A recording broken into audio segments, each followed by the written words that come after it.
지난해 9월 김정은 총비서가 러시아 극동연방대에서 유학 중인 북한 학생들과 만나는 모습입니다. 조국은 동무들의 학업 성과를 바라고 기다린다고 더 열심히 배우고 노력하여 수백 명대로 추산되는 해외 유학생은 북한에선 최상위 계층으로 평가됩니다.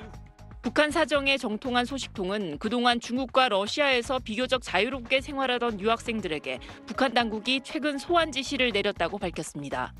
이달 중 평양인민대학습당에서 열리는 정치 강습에 참여하라는 겁니다. 전체 유학생 소환은 해마다 이루어졌는데 코로나로 중단됐다가 5년 만에 재개되는 겁니다. 최근 중국 SNS에 북한 학생이 게임에 몰두하고 있다는 설명이 달린 영상들이 올라오기도 했는데 소환된 유학생은 학습 소홀은 물론 이성교제나 생활태도까지 문제 삼아 본보기로 처벌될 수 있습니다. 예를 들어 한국 드라마를 보다가 조직 책임자한테 그게 눈에 띄었어요. 그건 좀 들어가서 엄격하게 총알받을 수 있죠.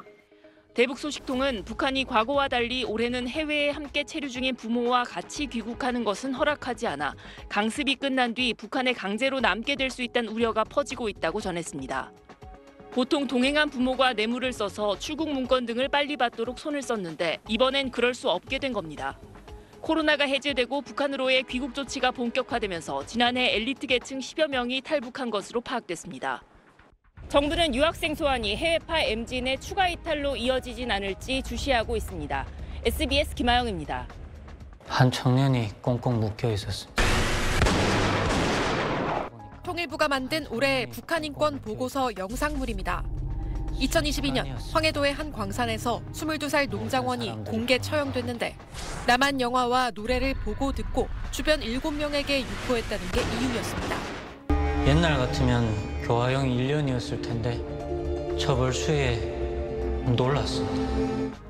북한은 2020년 남한 드라마나 노래를 유포하면 최고 사형에 처하는 반동사상 문화배격법을 만들었습니다. 이번 북한 인권 보고서에는 이 법에 따라 실제 공개 처형이 이뤄졌다는 탈북민 증언이 처음 포함됐습니다. 지난해 동해로 목선을 타고 탈출한 탈북민도 비슷한 증언을 했습니다. 보다가 현찰에서 걸리면 총살까지 하는 그런 감회가 너무 심해졌고 제가 알고 있던 몇 명의 이제 젊은 애들도 19살, 20살, 23살 애들도 총살을 당했습니다. 남한 문화 단속은 전방위적으로 이루어지고 있습니다. 결혼식에서 신랑이 신부를 엎거나 신부가 흰색 드레스를 입는 걸 반동으로 교육하고 있고 단속원들이 휴대전화를 검열해 아빠나 쌤처럼 남한식 표현으로 번호가 저장됐으면 단속한다는 증언도 나왔습니다. 이 밖에도 강제노동과 성폭력, 가혹행위 등 북한의 인권 유린은 끊이지 않고 있다고 통일부는 지적했습니다. 북한 당국에 의해서 저지러지고 있는 심각한 인권 유린 실태를 공개적으로 명확히 알려낼 수가 있다. 이러한 정부 의지의 결과입니다. 통일부의 북한 인권 보고서 발간은 지난해에 이어 두 번째인데 매년 발간할 예정입니다. SBS 정혜경입니다. 조선중앙TV의 영국 BBC 방송이 2014년까지 방영한 정원의 비밀이란 프로그램이 방영됐습니다.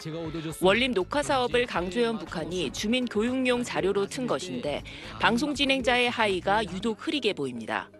편집 과정에서 일부러 지운 것으로 북한에서 청바지는 이른바 자본주의 날라리풍으로 단속 대상입니다.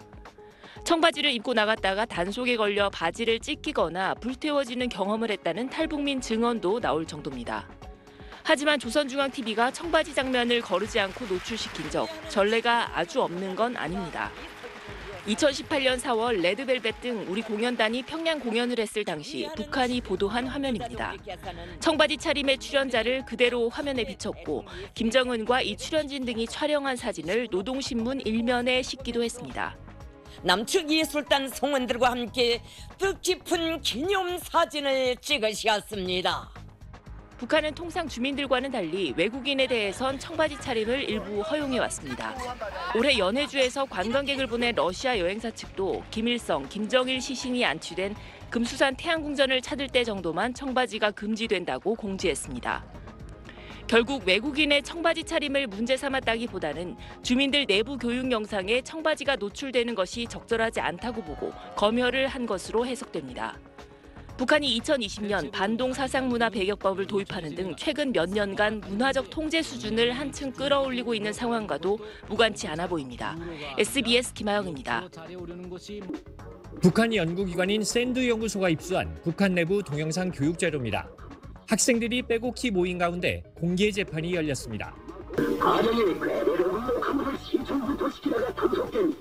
북한 고급 중학교, 우리로 치면 고등학생 2명이 재판에 회부됐는데 남한 드라마와 영화 등을 보고 유포한 혐의로 중형을 선고받았습니다.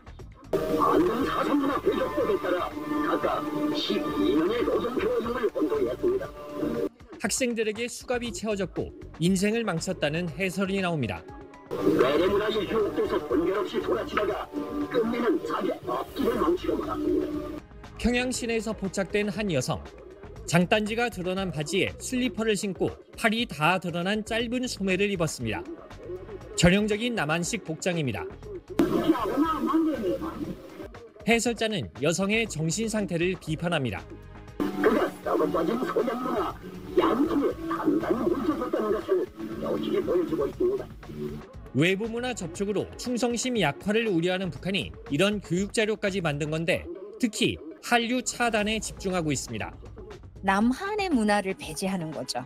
굉장히 북한 사람들이 받아들이기 쉽고 같이 공감할 수 있는 문화이거든요. 젊은 세대와 엘리트 탈북도 늘어나면서 한류 차단을 체제 수호의 문제로 보고 있는 북한이 최근 들어 남북 관계의 완전한 단절에 나섰다는 분석입니다. SBS 안정식입니다.